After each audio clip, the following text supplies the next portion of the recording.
Ok, ahí está.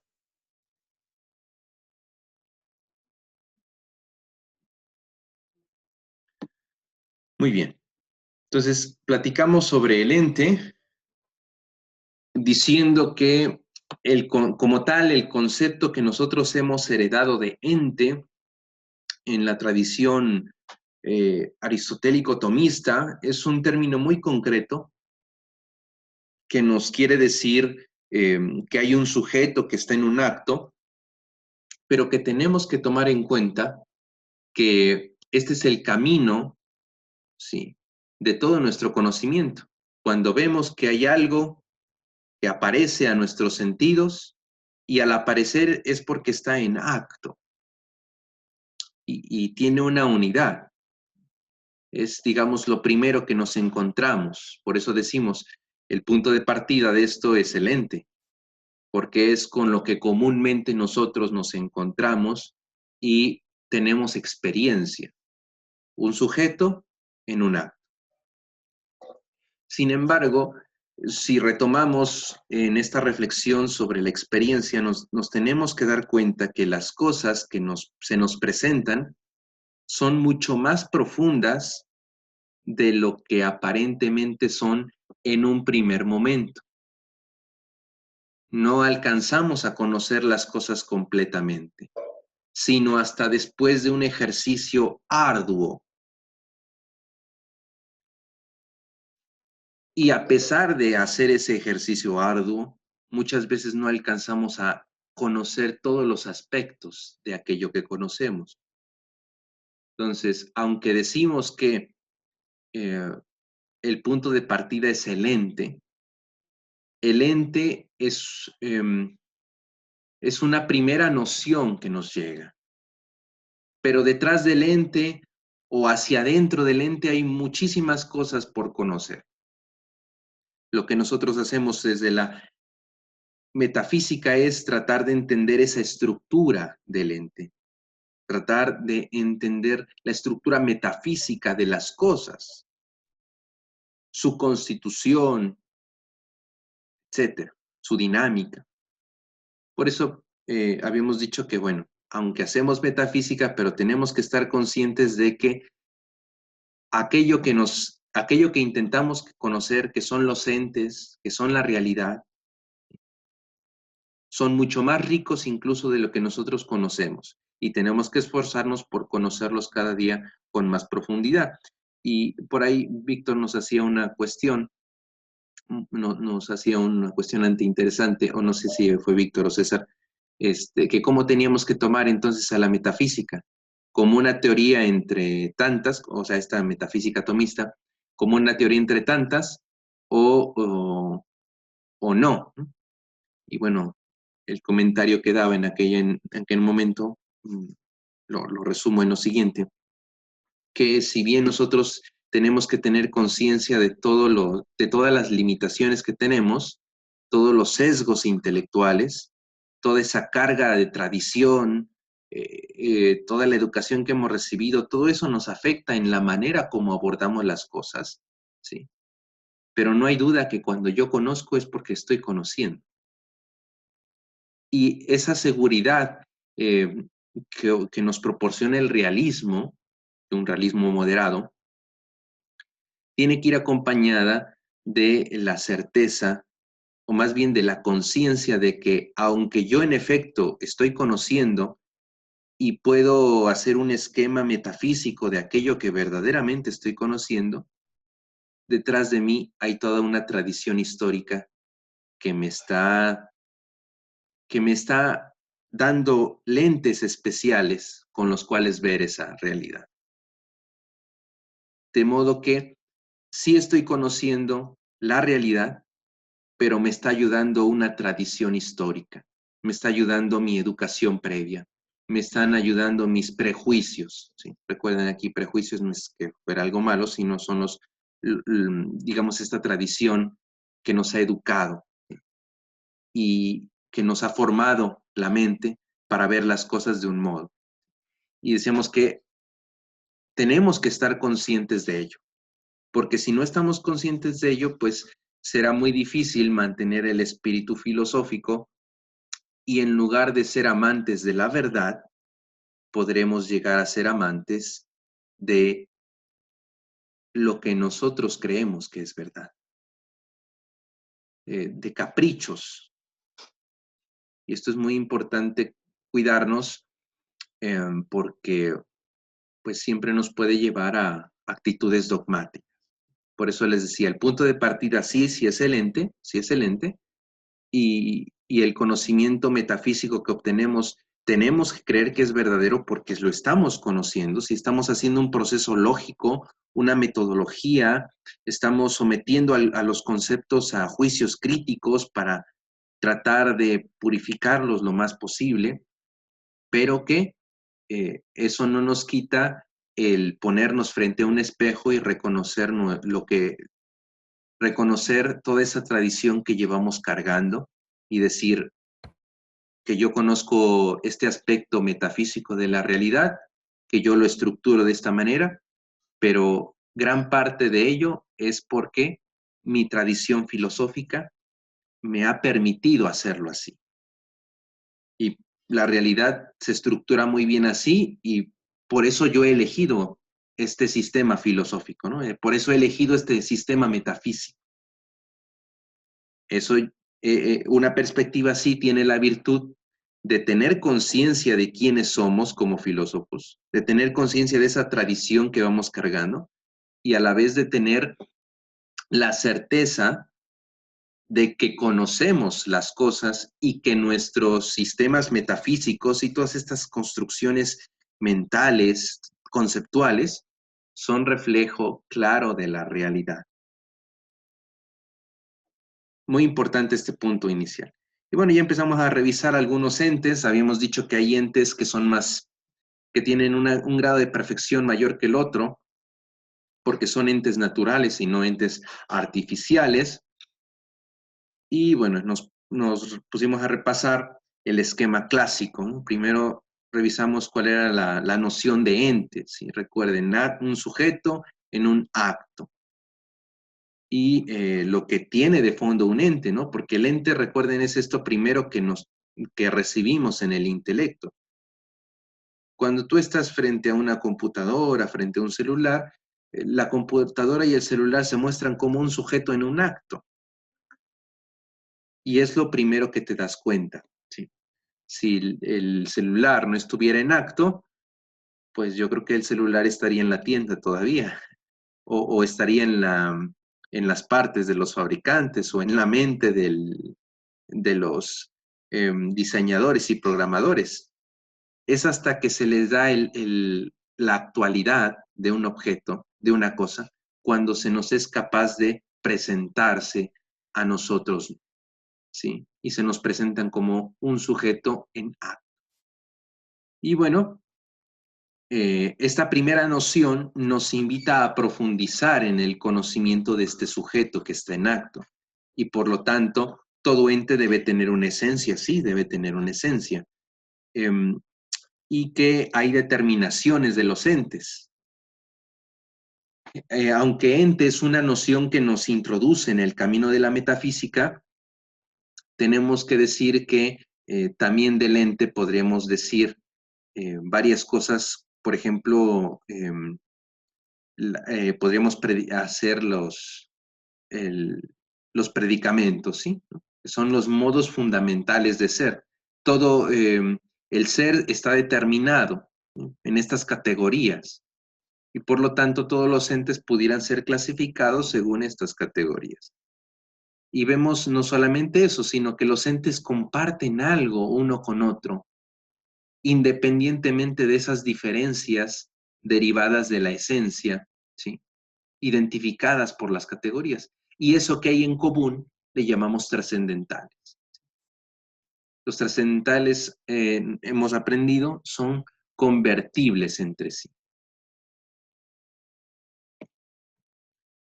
Y bueno, también hablamos de cómo es la estructura metafísica de un ente. Y habíamos dicho que todo ente es substancial. Si un ente no fuera substancial, pues yo creo que ni siquiera sería sujeto, ¿sí? En otras palabras, el ser se diferencia en diversos modos, pero la particularidad de cada ente, ¿sí?, va haciendo que tenga una característica que nos permite ponerlos en un orden de perfección. Así vemos que hay sustancias o que hay entes que permanecen y hay sustancias o entes que no permanecen, ¿sí?, que son temporales, o que deben su estancia a otra cosa. Entonces, el ente, si se dieron cuenta al inicio, hemos dicho, es lo más general que conocemos, pero que nos invita a profundizar en todas estas diferencias e igualdades que hay entre los entes. Porque un ser substancial y un ser accidental, aunque no son iguales, ¿sí?, pero se asemejan. ¿En qué se asemejan? Pues en que participan del ser. ¿Un ente se parece a otro ente? Sí, aunque un ente sea, aunque sea un ente accidental, pues sí, sí se puede parecer porque comparten el acto de ser, comparten el ser. Entonces, si se dan cuenta, no estamos haciendo otra cosa sino identificar las semejanzas y diferencias que hay entre esta estructura de la realidad. Hablamos que la noción de ente es análoga porque eh, no es, no nos define una diferencia específica, es decir, no nos dice algo que restrinja a un ente de otro, sino más bien nos dice lo que es común o lo que se comparte entre todos los entes, que todos son sujetos en acto. Entonces, esa similitud hace posible la analogía del término ente. Bueno, por ahí hicimos un ejercicio de identificar estos elementos en un ente y hablamos de problemas en torno al ente. Recordarán, tratamos a Heidegger, sí, en su obra Ser y Tiempo. Les dejé estas preguntitas que las fueran buscando en el texto. No se las voy a preguntar por falta de tiempo, pero tómenlas en cuenta, ¿sí? En la discusión contemporánea, vaya, esto es básico. El esquema heideggeriano es muy básico. No está tan difícil. Quizás es difícil el lenguaje, pero realmente las ideas no son difíciles, no son complicadas. Y bueno, hablábamos de esta otra perspectiva que tiene Heidegger para tratar el problema de la metafísica, y él dice que primero hay que plantearnos bien la pregunta y luego, al plantearnos bien la pregunta, darnos cuenta que aquí nosotros somos los privilegiados, y somos privilegiados porque tenemos una idea ya de aquello que estamos preguntando. Es decir, tenemos una precomprensión del ser. Y esto nos abre un camino en medio de toda esta oscuridad, porque nos permitiría poder abordar ahora el tema del ser desde una perspectiva nueva, desde una perspectiva antropológica, aprendiendo lo que es el ser desde nuestra vivencia misma, porque nosotros ya entendemos al ser, pues lo precomprendemos. Es más, la pregunta por el ser es fundamental en nuestra existencia. Y necesitamos entonces revalorar la metafísica desde retomar la metafísica desde una analítica existencial, ¿sí? Entonces, primero hay que voltear nuestra investigación hacia lo que es el hombre, hacia el ser del hombre, para entonces poder llegar a identificar qué es el ser, ¿sí? ¿Cómo sería el ser? Y bueno, de eso platicamos en las últimas clases, hablando de Heidegger,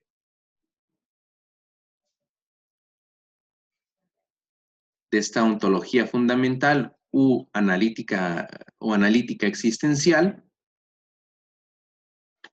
Y bueno, retomando esto, les tengo que preguntar si les quedó alguna duda de las que o la llegaron a apuntar, hay alguna idea que no les haya quedado claro, lo hayan llegado a apuntar, este, que quisieran despejar. Ahora es momento, muchachos. Díganme, los escucho.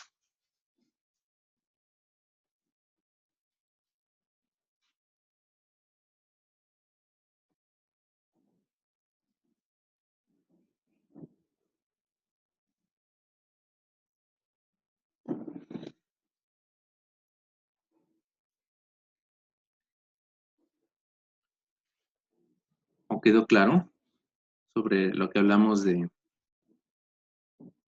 Bueno, yo no anoté así en cuanto a tal, así como que mi cuestión, pero me quedaba duda en las diapositivas uno, no sé si le podrías bajar. A ver, ¿en cuál? Ah, más abajo. De Heidegger. Ah, no, donde estaban las perfecciones, la de la concha, creo que es.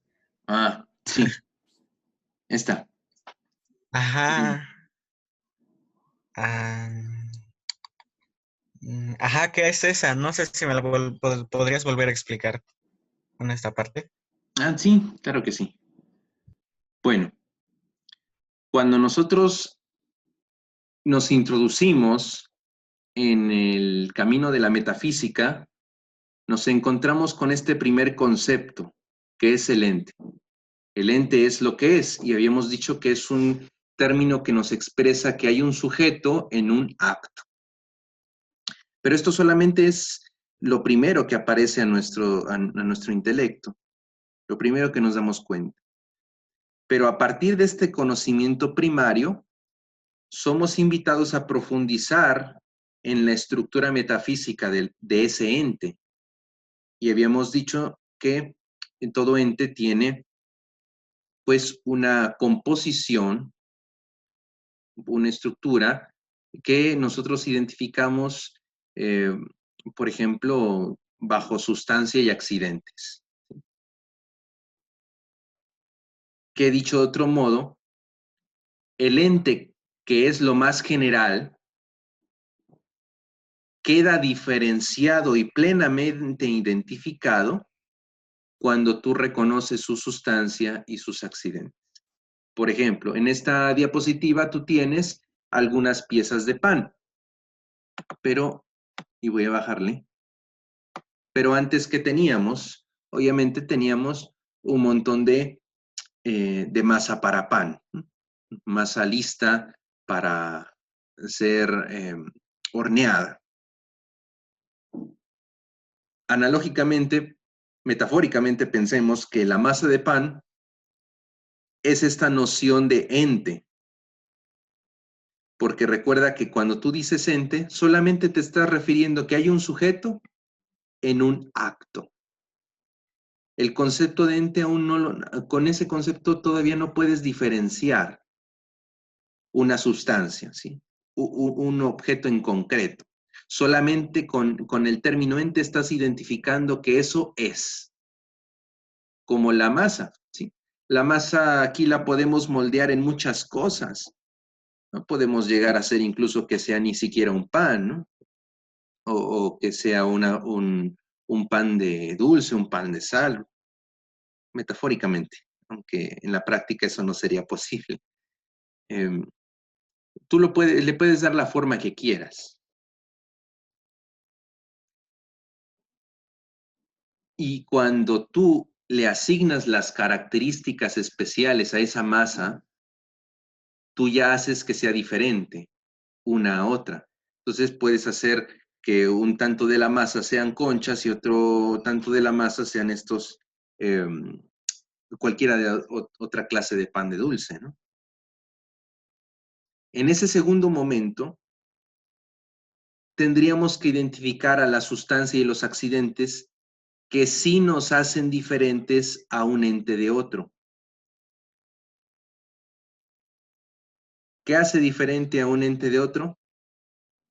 Pues los accidentes, porque son las diferencias particulares de un individuo a otro. de una clase a otra.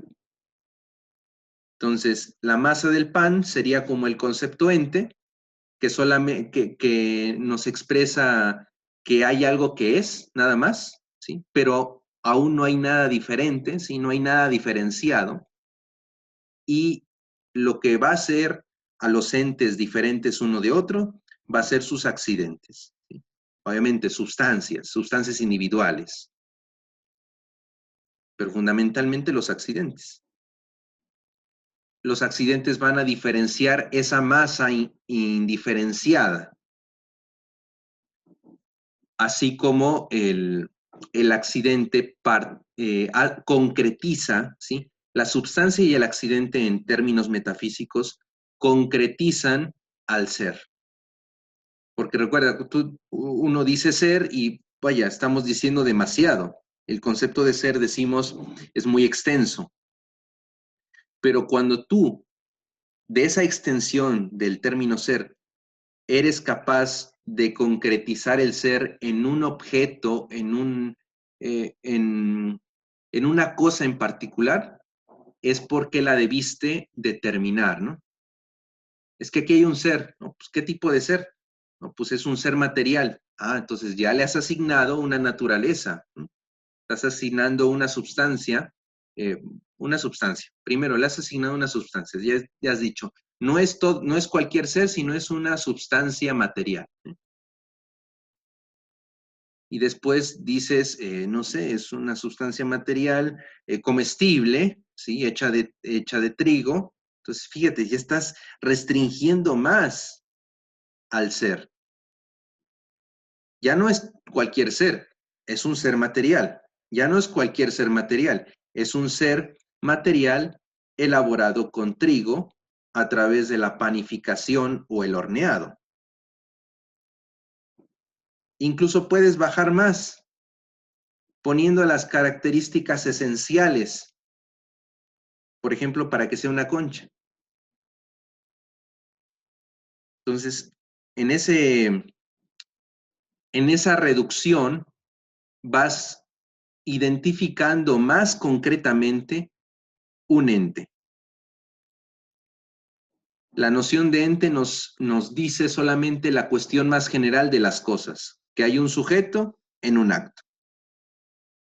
Y cuando vamos eh, contemplando más a las cosas, vemos que todo ente, ¿sí? Todo sujeto que es algo diferente de otros, incluso de otros que se le puedan parecer.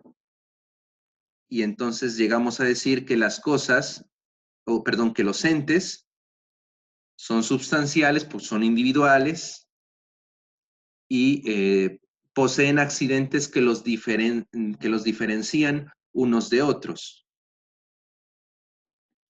Entonces, en resumen, lo que les quería decir en esta diapositiva era que más bien el término ente no nos resume todo lo que es todo lo que son las cosas. Más bien es lo primero que conocemos. Pero conforme avanzamos en este camino metafísico, nos tenemos que dar cuenta que todo ente es algo en especial. Y los primeros datos que nos tienen que quedar claros es que son sustancias, ¿sí? Son individuales, uno de otro, y que tienen accidentes que los hacen diferentes uno de otro. Cantidad, cualidad, posición, pasión, etc. Todos estos tipos de accidentes hacen concreto a un ente y nos permiten describirlo, identificarlo, como lo que acabamos de hacer en el ejercicio. ¿Cómo podemos decirlo de nuevo? Las tres bolas que hay en la foto de arriba son el ser, ¿no? Bueno, así, primero, son el ser, esto es. Luego, esto es material. Luego, esto es masa, masa para pan. Estos son tres bolas de masa para pan. Estos son tres bolas de masa para pan que serán elaborados, que serán identificados o cocinados como concha. Si te das cuenta, fuimos diciendo lo más general a lo más particular. Primero dijimos que esto es, ¿no? Son tres, ¿no? Por ejemplo, aunque ya dijimos una diferencia. Y así poco a poco vamos llegando desde lo primero que aparece en nuestros sentidos, que es el término ente, un sujeto que es, vamos llegando a identificar que es una sustancia y que tiene accidentes que lo hacen diferente uno de otro. No sé si ya quedó un poquito más claro, Tonal.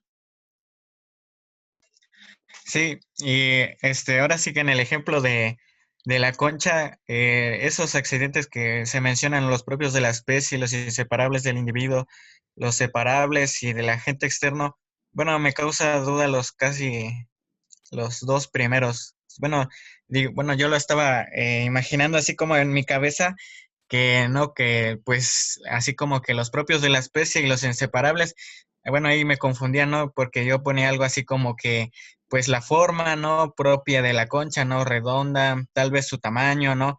Y, y cosas así, ¿no? Pero, por ejemplo, en los accidentes del agente externo, bueno, yo también me imaginaba con ese de las chispitas, ¿no?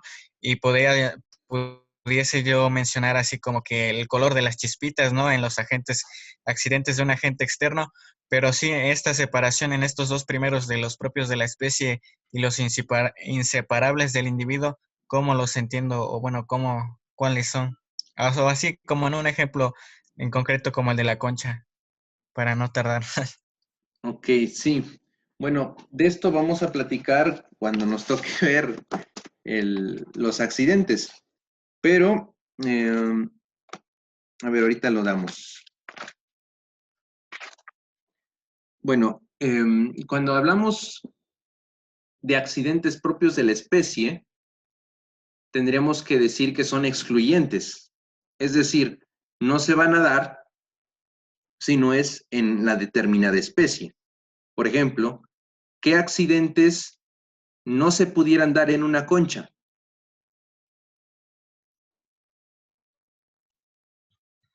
Pues así como que Una, sea alargada como los panes de abajo, así suponiendo por así como ejemplo, que. ¿no? Por ejemplo, una forma, ¿no? Un Ajá, diseño, ¿no? Ok. Si tú ves una concha que es alargada, dirías que no es una concha. ajá. Lo nombraría con como en otro tipo de nombre, ¿no? Bueno, Sí, no ok. sé. Cuando tú te preguntes por cuáles serían los accidentes propios de una especie, pregúntate qué cosas no debería tener un determinado ente. O sea, aquello que le sería muy ajeno, aquello que violentaría mucho su ser. Por ejemplo, este, voy a poner otro ejemplo aparte de la concha. Eh, el accidente o la, sí, bueno, la inteligencia en una piedra no es algo propio, no sería algo propio, por toda la complejidad eh, que encierra el tener inteligencia, que no puede caber en la estructura propia de una piedra. Entonces, eso sería algo muy impropio. ¿Qué sería entonces lo propio de la especie de la piedra? Quizá la dureza. Hay piedras que son más duras que otras. ¿Hasta aquí sí vamos bien? O sea, hay cosas que sí, hay accidentes que pueden recaer en entes concretos, pero porque son afines a su ser, son cercanos a su ser. Y hay otros que obviamente no van a ser cercanos.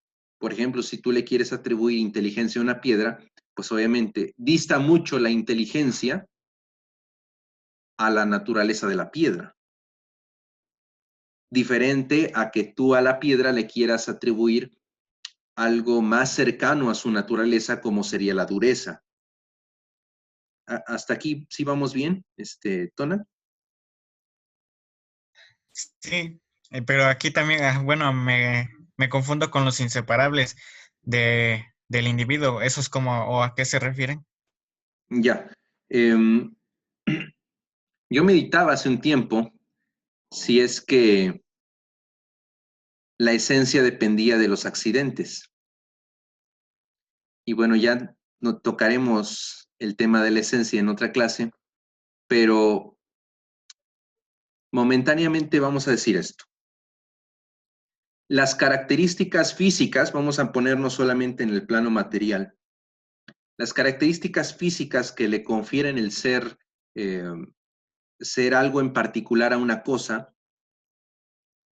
la hacen depender.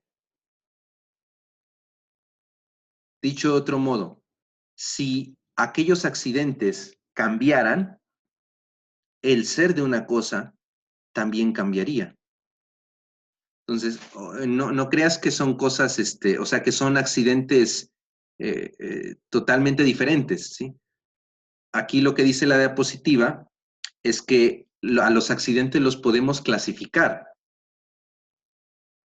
y son 4 categorías en las cuales tú puedes identificar que es un accidente. Entonces, un accidente inseparable del individuo tendría que ser un accidente propio de la especie.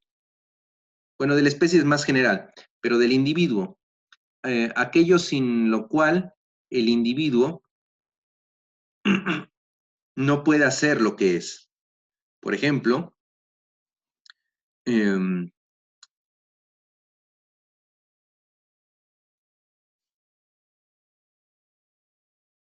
vamos a poner una contradicción o quizá una ironía. Podemos separar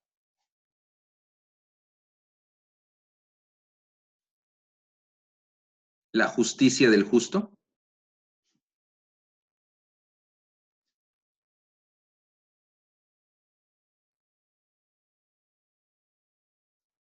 Ojo, porque el justo llega a ser nombrado justo por practicar la justicia. Pero si nosotros lográramos separar a la justicia del justo, el individuo se destruiría o dejaría de ser justo. Un ejemplo más cercano, porque eso está muy violento. Eh,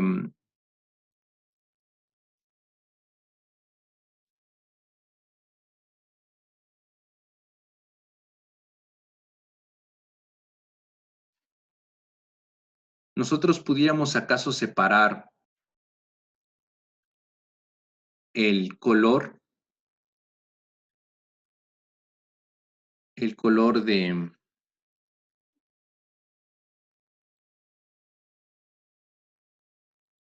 el color de una pintura? De entrada eso sonaría muy raro, porque somos capaces de identificar toda la gama de colores, al menos los que nosotros vemos. Pero si nosotros pudiéramos hacer que una pintura, ¿no? Piensen ustedes en una pintura eh, para una casa, le separemos el color, ya no será una pintura. Es decir, su esencia cambiará. De modo que tendríamos que decir que el color en una pintura es un accidente inseparable del individuo, so pena de dejar de ser lo que es. ¿Vamos bien hasta aquí, Donna?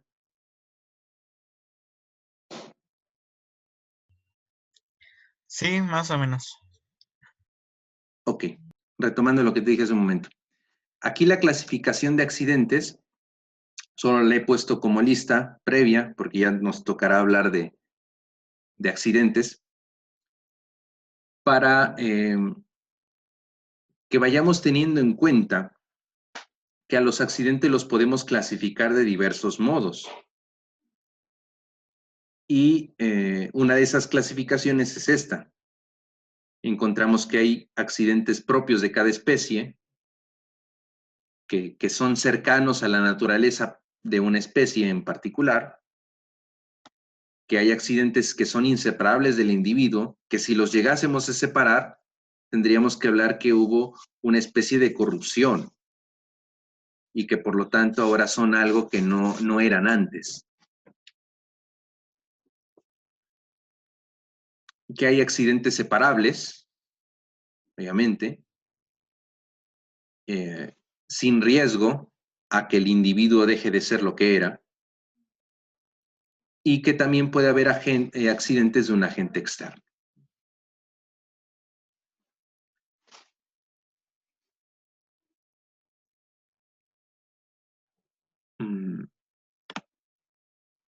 Okay. ¿Algo más, Tona? No, ya, gracias. Ok. Bueno, hasta aquí de el ente. Dimos un repaso general a la ontología propiamente y tocamos el tema de Heidegger, muy importante en nuestras discusiones contemporáneas. Ahora les voy a pasar a la siguiente presentación. Díganme si ya la pueden ver.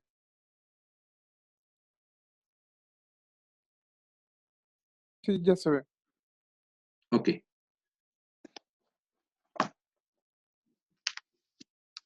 Continuamos entonces. El ser. Estamos en el corazón de la metafísica, muchachos. Por esto venimos. Ok, miren, aquí tienen un esquema. Es el esquema que nos da Régis Jolivet en su libro, Tratado de Metafísica, en el que nos dice las maneras en las cuales podemos estudiar al ser. Fíjense cómo divide el estudio del ser Régis Jolivet. Dice que al ser lo podemos estudiar como principio de existencia o como principio de operación. Como principio de existencia podemos estudiar al ser en sí mismo, ¿sí? Y aquí podemos hablar entonces tanto del ser real, ¿sí? Del ser que está más allá de nuestro conocimiento habitual, ¿sí? Cotidiano, el ser externo a nosotros, y también como ser lógico. Es decir, el ser que conocemos por conceptos es un reflejo del ser que existe en las cosas mismas y que está ahí. Y a partir del cual creamos esos conceptos y creamos este mundo mental estructurado. También que el ser puede ser estudiado desde la potencialidad y la actualidad, ¿sí? Porque encontramos que hay seres que están en potencia, así como que hay seres que están en acto. Más bien la potencia es latencia en el acto mismo, ¿sí? Incluso la potencia no pudiera estar latente sin que hubiera un acto. También menciona que al ser en sí mismo, a través de este estudio podemos llegar a conocer las llamadas propiedades trascendentales del ser. Así como al estudiar al ser como principio de la existencia, nos puede llevar a identificar las particularidades que son comunes entre las cosas. Porque el ser, al ser un principio de existencia, el ser también es diversificador, ¿sí? Y se manifiesta en los modos generales del ser. Y los modos generales del ser son los predicamentos, ¿sí? O las categorías, a través de las cuales este ser se expresa, se diversifica. Pero también podemos estudiar al ser en cuanto a principio de operación, es decir, identificando las causas. Entonces, el Tratado de Reyes-Jolivet de Metafísica se divide así. Una parte se dedica al ser como principio de existencia y la siguiente parte al ser como principio de operación. Y si ustedes recuerdan el programa de estudios, lo que vamos a hacer en esta primer materia de metafísica es dedicarnos al ser como principio de existencia. Vamos a hablar del ser real, del ser lógico, de las propiedades trascendentales, ¿sí? Los predicamentos, dejando para el siguiente semestre lo que corresponde al ser como principio de operación y la potencialidad y el acto, ¿sí? Hay clasificaciones diferentes. Por ejemplo, hay una clasificación muy interesante entre ser dinámico y ser estático. Ya no se las puse aquí, pero sí se las tengo que mencionar. Y después les pongo una diapositiva al respecto, porque se me hace muy propia este modo de abordar al ser. Recuerden que, como vimos al inicio, cuando nosotros experimentamos a las cosas, a la realidad, la encontramos estática. Encontramos que las cosas permanecen, sí, en la duración, en el tiempo, y vemos que hay otras que cambian. Y vemos otras que más prontamente cambian, ¿sí? Que en nuestra experiencia finita no somos capaces incluso de identificar plenamente su cambio. Y entonces, en metafísica encontramos también términos y conceptos que nos hablan de este fenómeno, ¿sí? De la permanencia y del cambio. Y son, por ejemplo, en la permanencia, la esencia, ¿sí? Una esencia que es, ¿sí? Una esencia que se mantiene. Encontramos, por ejemplo, en el cambio encontramos el acto y la potencia, o la potencia, ¿sí? O ese paso entre acto y potencia. Y estos conceptos se embonan muy bien, porque siempre vemos que la realidad de las cosas es en parte cambiante, pero en parte estable. ¿Sí? Hay algo que permanece, hay características concretas, etc. Entonces, este esquema me gusta mucho y de hecho pensaba modificar el programa para que lo viéramos así, pero decidí respetar el programa, pero quiero que lo identifiquen bien. Que el ser no solamente es lo estático, sino el ser es lo dinámico. Aquí nos alejamos totalmente de Parménides. Recuerden, para Parménides el ser es estático. Parménides es monista. En cambio, nosotros tenemos claro que el ser es dinámico, pero es estructurado, ¿sí? Que el ser mantiene ciertas cosas. Es más, el ser mismo es mantenimiento, es actualidad. Y bueno, es otra clasificación para estudiar a la metafísica.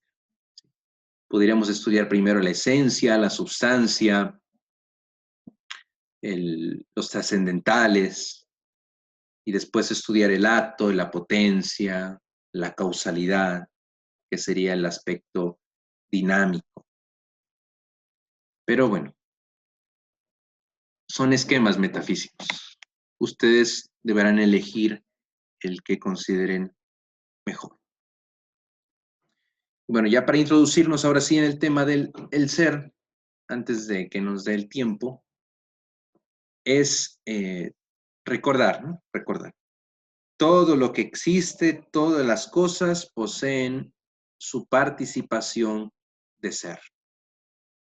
El ente participa del ser, así como la esencia participa del ser, así como los accidentes participan del ser, así como la existencia deriva del ser. La substancia, el acto.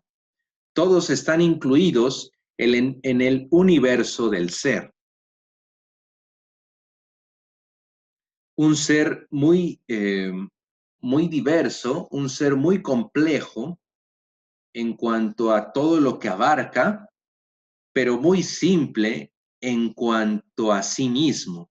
Y digo muy simple porque conceptualmente el término ser es de lo más simple que puedas encontrarte.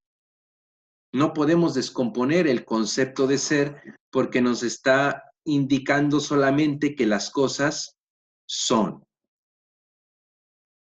En cambio, cuando tratamos de profundizar no en el concepto de ser, sino en todo lo que implica el término ser, nos encontramos con una gran riqueza, porque vemos que ser no solamente es ser estático, sino también es ser dinámico. Vemos que ser no solamente es la substancia, sino también son los accidentes. Y la clave para llegar a conocer el término ser es empezar por el término ente. Recuerden, ente, lo que es. Esta es una noción que nos quiere decir que hay un sujeto en un acto. Y bueno, a partir de ese concepto, digamos, primario, primigenio en nuestra experiencia, como es algo que es un ente, nos permite llegar posteriormente al conocimiento conceptual de ser, ¿sí? Como lo más simple, pero a la vez lo más rico, ¿sí?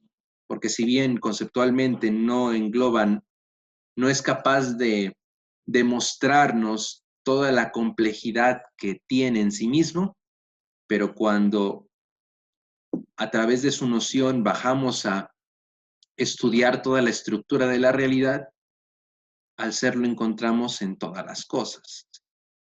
Entonces aquí el ser es un concepto muy extenso, muy rico, indefinible quizás, porque contiene en sí muchísimas cosas. Accidentes, esencias, existencia, sustancia, el acto mismo, el ente, la variedad de entes, contiene en sí muchísimas cosas. Entonces, aquí tenemos que tener conciencia de que desde el principio, ok, no vamos a poder definir con tanta precisión el término ser, pero sí podemos dar algunos indicadores de lo que es el ser. ¿Hasta aquí alguna duda, muchachos?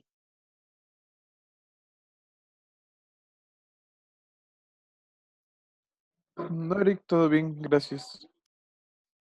Ok. ¿Los demás, muchachos? ¿Algo? Todo bien, gracias. Igual, más o menos te voy siguiendo, Eric. Ok, muy bien. Continuamos. Bueno, primero vamos a seguir, a partir de esta diapositiva, vamos a seguir el texto de Jesús García. Jesús García López. Sí, de Jesús García López, sí, sus lecciones de metafísica. Y después vamos a retomar otros textos. Bueno. Como les dije, hay una gran riqueza detrás del término ser, que nos impide definirlo de una manera muy concreta como para excluir otras cosas. Porque dijimos es lo más extenso, porque nos remite a la actualidad de las cosas. Y detrás de la actualidad de las cosas ya no hay más, ¿sí? O las cosas son o no son. Entonces, la riqueza de esta palabra hace que sea polisémica. Entonces, cuando tú dices ser, que algo es, fíjense con qué palabras estoy ocupando. Cuando tú dices que algo es, esa frase ya es una frase compuesta. Aunque tú estés diciendo que es, estás refiriéndote al ser. Y no es otra cosa sino el ente. Porque el algo, recuerden, el algo ya es un sujeto. Y el es, pues es el acto de ser. Entonces, el ente, ¿sí? Puede ser también un derivado, ¿sí? De el ser. Derivado en orden en orden de extensión. Porque en orden de conocimiento es al revés, ¿no? Primero conoces al ente y después pasas a conocer al ser. Espero no confundirlos con esto, pero ya son distinciones que tenemos que irnos acostumbrando a hacer, ¿sí? Distinguir, relacionar conceptos. A ver, retomo. Habíamos dicho, el ser es una palabra que es muy rica y que, por ejemplo, cuando nosotros queremos hablar de algo, identificamos a algo como una cosa en un acto, ¿no? Y ahí tenemos al ente. Pero también identificamos que el ser en abstracto es un ser que lo hemos conocido mentalmente, pero el ser abstracto en las cosas, pues no está. El ser es una abstracción de esta estructura metafísica que conocemos. Y vemos que el ser es un ser individualizado, es un ser concreto en las cosas, en la realidad misma. Y las cosas y la realidad misma son algo, ¿sí? Tienen una esencia particular que los hace diferentes, pero que son. Entonces, ser y esencia son dos conceptos relacionados, sí. ¿Por qué? Porque nosotros en la realidad conocemos al ser, pero lo conocemos diferenciado, ¿sí? Lo conocemos concreto. Conocemos que una computadora es, pero ya le estamos asignando una esencia a eso que es. No estamos diciendo yo conozco al ser, estoy diciendo yo conozco la computadora. Conoces una esencia que es. Entonces, aquí también está muy relacionado el término ser con la esencia, porque como les dije, la experiencia que tenemos del ser es un ser sustancial, y esencial, ¿sí? Un ser diferenciado, un ser concreto. Y hay otro significado que nosotros podemos, con el cual podemos acercar el término ser, y esto es el del acto de ser, que es algo que abstractivamente es más puro que el término ente, sí, que el concepto ente y que el concepto esencia. ¿Por qué es más puro? Y ya con eso acabo. Porque recuerden, ente, ¿qué significa? Lo que es, pero habíamos dicho que es un sujeto en un acto. Y la esencia, habíamos dicho, aquello que hace que una cosa sea lo que es y no otra, pero que es una esencia que requiere actualidad. ¿Sí? ¿Puede haber esencias posibles? Sí, puede haber esencias posibles. Pero hasta que no recibe la actualidad, no puede ser. ¿Sí? Solo queda como posible. En cambio, acto de ser, incluso es un concepto que se ha liberado del sujeto. Recuerden el término ente, un sujeto en un acto. Bueno, en acto de ser nosotros ya hemos escindido, hemos separado al sujeto y nos hemos quedado solamente con el puro acto de ser. Por eso les digo, el término acto de ser es más puro, ¿sí? Conceptualmente, que ente o esencia. Porque nos está haciendo referencia a que las cosas puramente son, ¿sí? Que las cosas son. Y eso va a ser la diferencia que me parece de las más grandes. Y digo de las más grandes porque recuerden que si las cosas no fueran, quedarían aniquiladas, ¿sí? Cualquier otra posibilidad queda aniquilada, queda restada. De modo que es necesario el acto de ser en cualquier cosa para posibilitarle todo lo demás. Si no estuvieran en acto, todo lo demás sería pura fantasía. El acto de ser, repito entonces, es un concepto más puro y que nos que nos acerca, fíjense, nos acerca aún más a la noción de ser en abstracto. Nos acerca más que la noción de ente e incluso que la noción de esencia. ¿Hasta aquí alguna duda, muchachos?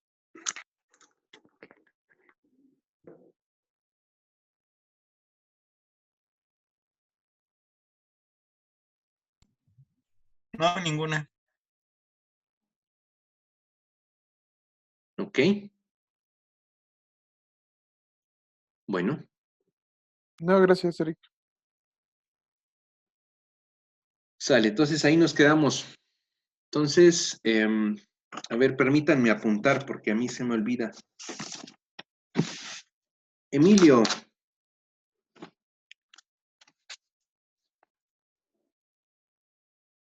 Me decías de Jacques Maritain, ¿no? Ay, Emilio no está. Pero sí, ¿verdad? Creo que era de Jacques Maritain. César, estabas viendo cómo delimitar tu tema, ¿cierto? Sí, todavía me faltaría mejor detallarlo bien. Ok. Víctor, queda pendiente que elijas el tema, ¿no? Sí, del autor es de Etienne Gilson. Etienne Gilson. Y quedamos que iba a buscar igual bibliografía, ¿no? Sí. Sale. Muchas gracias, muchachos. Ya no nos da tiempo. Tonal, por favor, comunícate conmigo para que platiquemos sobre tu ensayo final. ¿Sale? Ok. Va. Pasen buena tarde, muchachos.